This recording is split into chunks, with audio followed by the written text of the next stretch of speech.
Hi, it's language time, and this is the page you guys are going to be working on. Now, I don't really care what chapter you put up there. You can pick one, maybe your favorite chapter, okay? Because this really doesn't have a whole lot to do with that particular chapter, and you're going to be doing this by yourself. The first little bubble says, list a few ways how Laura is like one of your classmates or friends. So you might think of a friend, Laura is adventurous, she's pretty spunky, she's obedient, but she's not quite as obedient as Mary is, right? Very inquisitive, very adventurous. Then list a few ways Pa is similar to one of your relatives. You have a relative that, it's hard to say because they had to be that way, because that was the time. But Pa was musical, Pa was funny, he liked to tease, he liked to tell stories. He was compassionate, he felt sorry for that little deer he didn't want to shoot.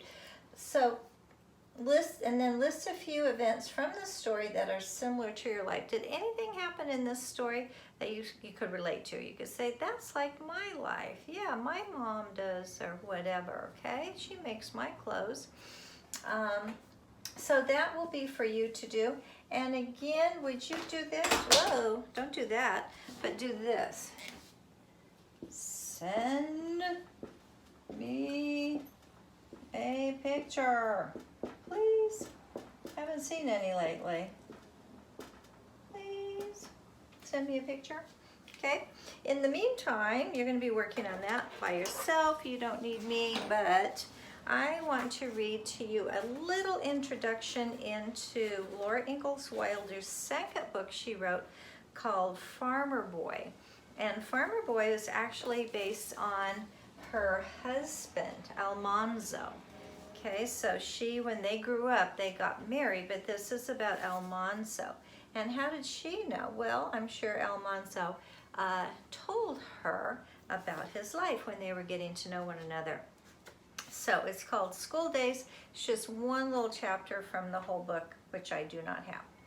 It was January in northern New York State, 67 years ago. Remember, she was like 65 when she started writing this, so she's talking about 67 years ago.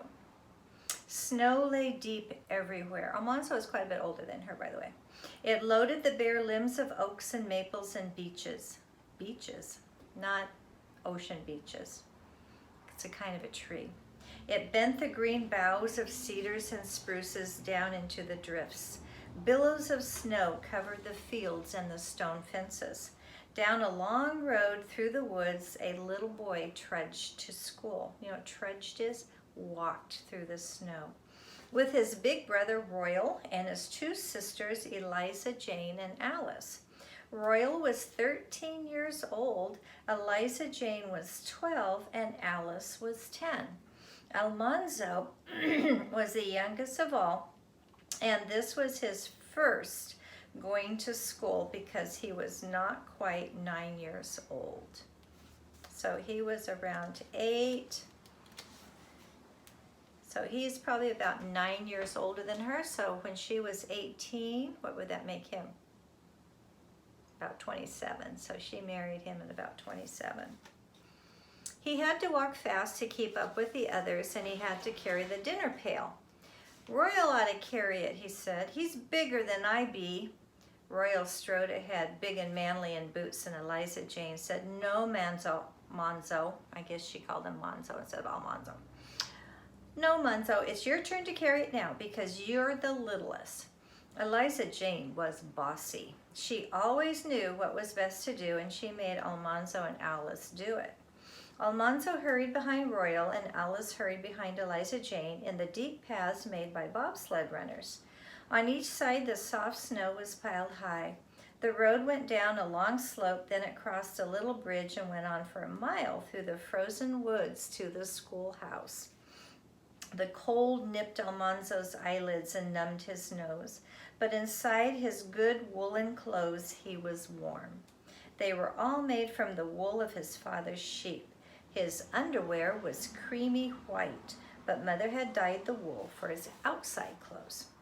Butternut Holes had dyed excuse me, the thread for his coat and his long trousers. Trousers were pants. Then Mother had woven it, and she had soaked and shrunk the cloth into heavy, thick, full cloth. Not wind, nor cold, nor even a drenching rain could go through the good full cloth that Mother made. For Almanzo's waist, she had dyed fine wool as red as a cherry, and she had woven a soft, thin cloth. It was light and warm and beautifully red. Almanzo's long brown pants buttoned to his red waist with a row of bright brass buttons all around his middle.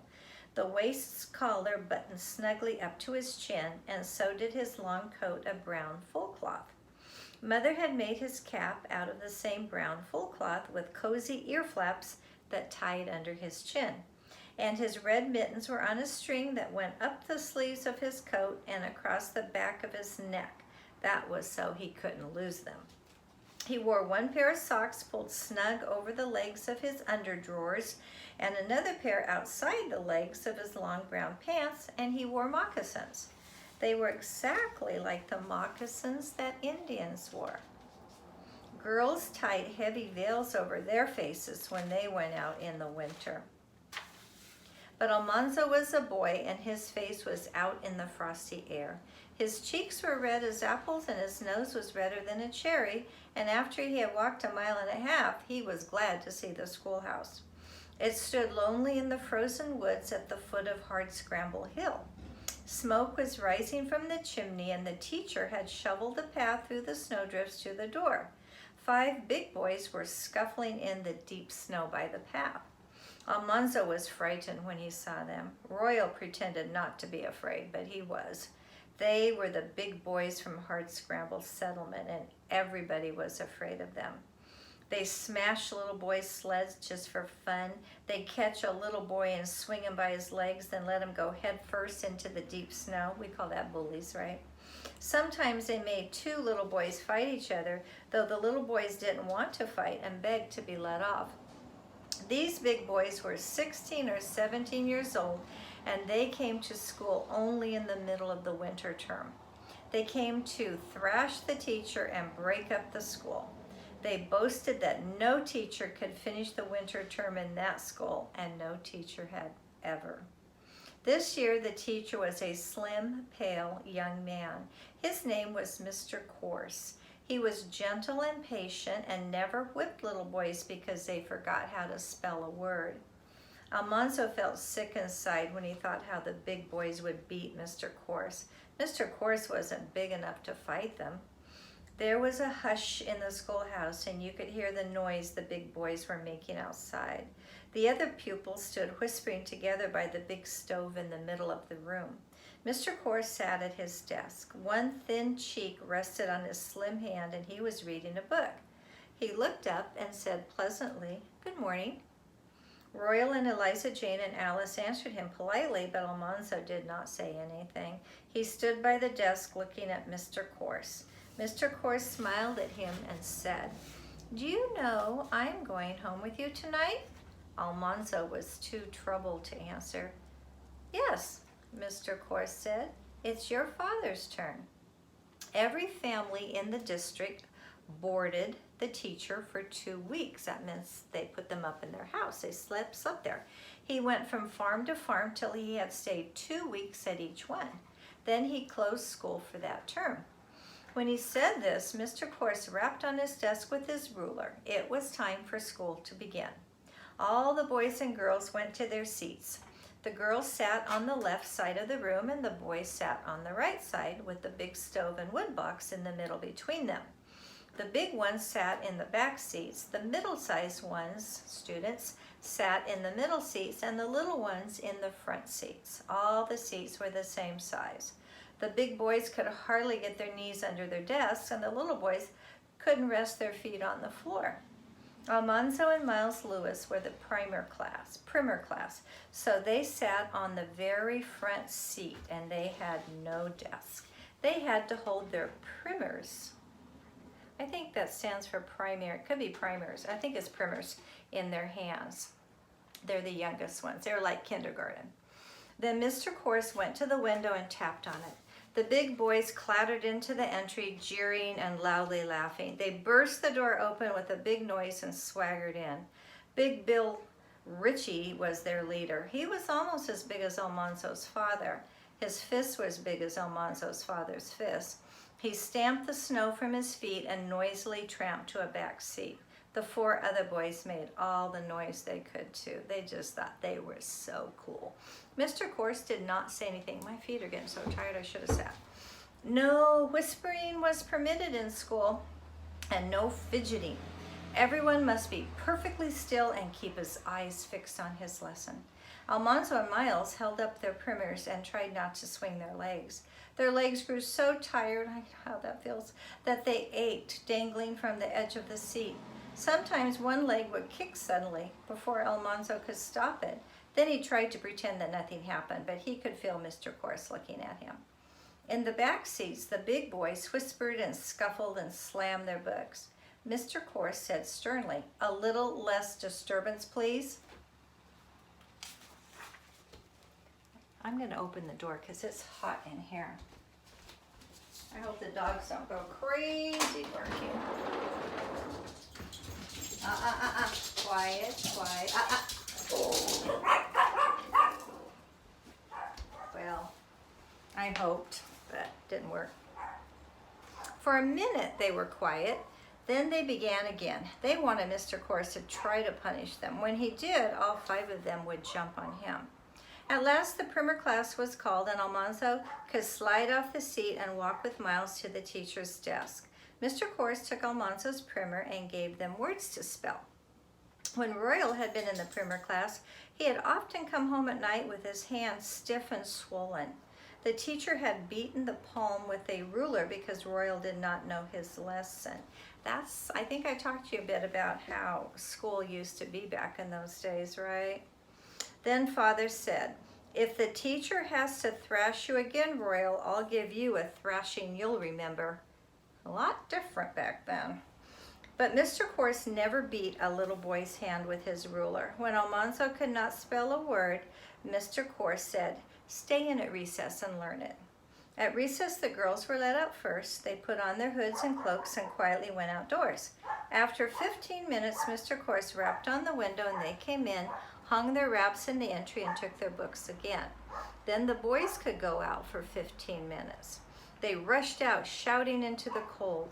The first out began snowballing or throwing snowballs at the others. All that had sleds scrambled up Hardcastle Hill. They flung themselves stomach down on the sleds and swooped down the long, steep slope. They upset into the snow. They ran and wrestled and threw snowballs and washed one another's faces with snow. Everything you do at recess, right? And all the time they yelled as loud as they could. When Almanzo had to stay in his seat at recess, he was ashamed because he was kept in with the girls. At noontime, everyone was allowed to move about the schoolroom and talk quietly. Eliza Jane opened the dinner pail on her desk. It held bread and butter and sausage, donuts and apples, and 4 delicious apple turnovers, their plump crust filled with melting slices of apple and spicy brown juice. That sounds delicious. After Almanzo had eaten every crumb of his turnover and licked his fingers, he took a drink of water from the pail with a dipper in it on a bench in the corner. Then he put on his cap and coat and mittens and went out to play. The sun was shining almost overhead. All the snow was a dazzle of sparkles, and the wood haulers were coming down Hardscramble Hill. High on the bobsleds piled with logs, the men cracked their whips and shouted to their horses, and the horses shook jingles from their string of bells. All the boys ran shouting to fasten their sleds to the bobsled runners, and the boys who had not brought their sleds climbed up and rode on the loads of wood. They went merrily past the schoolhouse and down the road. Snowballs were flying thick. Up on the loads, the boys wrestled, pushing each other off into the deep drifts. Almanzo and Miles rode, shouting on Miles' sled. It did not seem a minute since they left the schoolhouse, but it took much longer to go back. First they walked, then they trotted, then they ran, panting. They were afraid they'd be late. Then they knew they were late. Mr. Corse would whip them all. The schoolhouse stood silent. They did not want to go in, but they had to. They stole in quietly. Mr. Core sat at his desk and all the girls were in their places pretending to study. On the boys' side of the room, every seat was empty. Almanzo crept to his seat in the dreadful silence. He held up his primer and tried not to breathe so loud. Mr. Corse did not say anything. Bill Ritchie and the other big boys didn't care. They made all the noise they could going to their seats. Mr. Corse waited until they were quiet, and then he said, "I will overlook your tardiness this one time, but do not ever let it happen again." Everybody knew the big boys would be tardy again. Mr. Corse could not punish them because they could thrash him, and that was what they meant to do. Kind of makes you want to read the book, because I hope Mr. Corse really put those boys in their place, right? Okay, so go ahead and finish your language. Send me a picture. That would be wonderful, please. And I will see you later for our history, okay? Bye-bye.